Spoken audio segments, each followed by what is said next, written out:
Hello दोस्तों, मैं विमल कुमार आपका स्वागत करता हूं अपने इस ऑफिशियल यूट्यूब चैनल पर।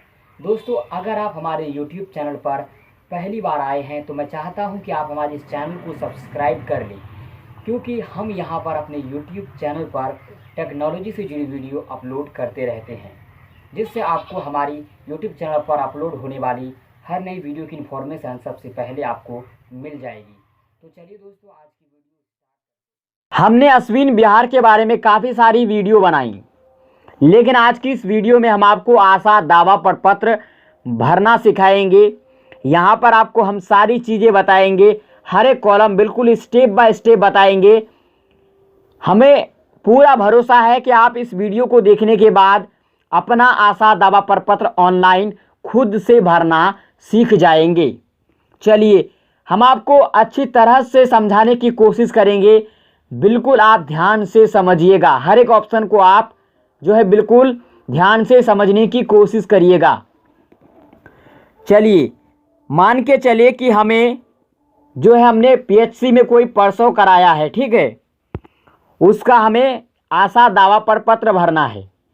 तो सिंपली से हमने क्या किया, प्लस के आइकन पर क्लिक किया। क्लिक करने के बाद यहाँ पर हमें सबसे पहले कार्य कोड मांगा जाता है। अगर आपके पास कार्य कोड की सूची है तो आप यहाँ पर कार्य कोड डाल सकते हो।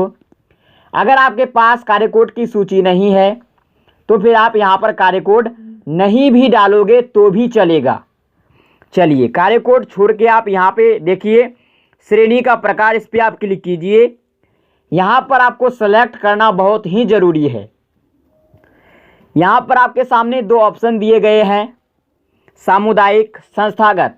जैसे कि मैंने कहा कि हम प्रसव कराए हैं और उसी के बारे में हम यहाँ पर भरेंगे। तो देखिए, हमने प्रसव पीएचसी में कराया, यानी कि अस्पताल में। तो अस्पताल एक क्या हुआ, एक संस्था हुआ। तो हम क्या सेलेक्ट करेंगे, संस्थागत। अगर प्रसव जो है घर में होता तो हम उसके लिए क्या सेलेक्ट करते, कम्युनिटी। प्रसव हमने पीएचसी में कराया है, यानी कि संस्थागत में कराया है, तो इसलिए हमने इंस्टीट्यूशनल को सेलेक्ट किया, यानी कि संस्थागत को हमने सेलेक्ट किया। उसके बाद आपको यहाँ पर एक कार्य की श्रेणी मिल जाएगी, आप इस पर क्लिक करोगे। क्लिक करने के बाद मातृ स्वास्थ्य, देखिए जैसे कि मैंने प्रसव के बारे में कहा तो इसका मातृ स्वास्थ्य ही होगा। इसके बारे में भी आपको जानना बहुत ज़रूरी है। हर एक चीज़ के बारे में जो है अलग अलग चीज़ होता है, तो ये जानकारी आपके पास होनी चाहिए। तो प्रसव के लिए मातृ स्वास्थ्य होता है, यानी माता को जो है देखभाल करना ही, यानी कि जो गर्भवती माता है उसका देखभाल करना, उसकी देखभाल आशा करती है, तो इसे हम लोग मातृ स्वास्थ्य की श्रेणी में रखते हैं, ठीक है। उसके बाद यहाँ पर आपको मिलता है कार्य।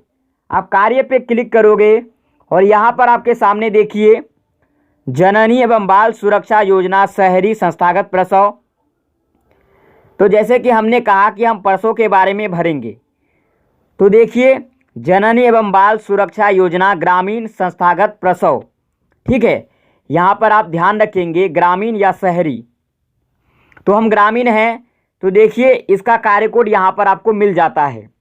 इसका कार्य कोड क्या है, I1.4। वही कार्य कोड आपको जो है कार्य कोड वाले ऑप्शन में आपको डालना था, ठीक है। तो इस तरह से आप कार्य कोड यहाँ से भी पता कर सकते हो, या फिर अगर आपके पास सूची है तो और भी अच्छा है। चलिए, हम इसको सेलेक्ट कर लेंगे, ग्रामीण वाले को। अब आपके पास नीचे आ जाता है लाभार्थी की संख्या।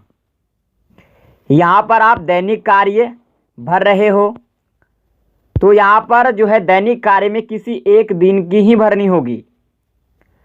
आपने मान के चलिए कि हमने 4 प्रसव कराए हैं और चारों प्रसव हमने अलग अलग दिन कराए हैं, ठीक है।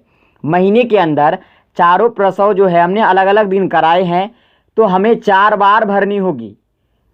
इसीलिए हम यहाँ पर जो है एक ही दिए हैं, क्योंकि हम यहाँ पर एक ही गर्भवती की भर सकते हैं। हाँ, अगर आप एक ही दिन में 2 गर्भवती की प्रसव कराते हैं पीएचसी में या फिर कहीं भी, तो आप लाभार्थी की संख्या की जगह 2 आप लिख सकते हो, या फिर अगर आपने 3 कराया है तो 3 आप कर सकते हो, लेकिन एक ही दिन होना चाहिए।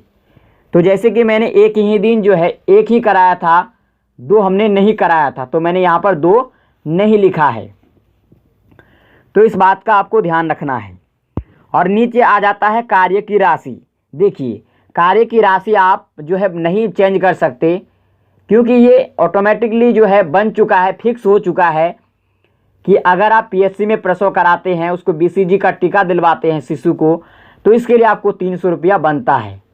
ठीक है, तो जैसे कि मैंने एक गर्भवती का प्रसव कराया तो इसका हमें क्या मिला, 300 रुपया। अगर हम 2 कराते इसी तरह हमको 600 मिलता, 3 कराते 900 मिलता, 4 कराते 1200 मिलता। तो इसी तरह से है। ठीक है, उसके बाद आप नीचे आएंगे तो देखिए कार्य का स्थान, यहाँ पर आप क्लिक करोगे आपको काफ़ी सारे ऑप्शन मिलते हैं। अपने प्रखंड में, दूसरे प्रखंड में, जिला अस्पताल, चिकित्सा महाविद्यालय, अनुमंडल अस्पताल, रेफरल अस्पताल। तो देखिए हम अपने प्रखंड में प्रसव कराए हैं तो इसीलिए हम क्या करेंगे, अपने प्रखंड में। ठीक है, उसके बाद देखिए अपने प्रखंड में सेलेक्ट करने के बाद कार्य पूर्ण की तिथि, आपने ये कार्य कब पूरा किया उसका यहाँ पर आपको तिथि डालना होगा। चलिए तो हम यहाँ पर उस डेट को डाल देंगे और डालने के बाद आपको क्या करना है, सॉरी यहाँ पर डेट गलत हो गया मेरा, तो चलिए हम सही कर लेंगे। उसके बाद पंजीका नाम, अब आपको पंजीका नाम पे क्लिक करना है। तो जैसे कि हम यहाँ पर प्रसव के बारे में भर रहे हैं, तो देखिए हमने पीएचसी में प्रसव कराया तो उसका जो भी जो है सारा चीज़ वहाँ पर हुआ है लेबर रूम वाले रजिस्टर में। ठीक है, क्योंकि वहाँ पर जो प्रसव होता है तो उसका सारा डिटेल्स लेबर रूम वाले रजिस्टर में ही लिखा जाता है।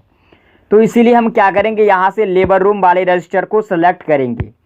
हर एक काम के लिए अलग अलग रजिस्टर होता है, तो उसी आधार पर आपको रजिस्टर सेलेक्ट करना होगा। अब यहाँ पर देखिए खंड, हम पहली बार इस कार्य को जोड़ते हैं, यानी कि पहली बार जो है हम आशा दावा पर पत्र भर रहे हैं, तो इसीलिए हम इसे 1 पर क्लिक कर सकते हैं।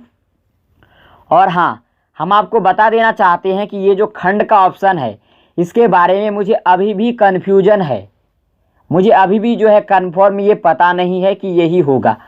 हम अपने अंदाज से हम आपको बता रहे हैं कि यहाँ पर इसी तरह से होगा कि हम पहली बार आशा दावा पर पत्र भरे, ये पहला है, इसीलिए हम इसको खंड 1 में रखते हैं।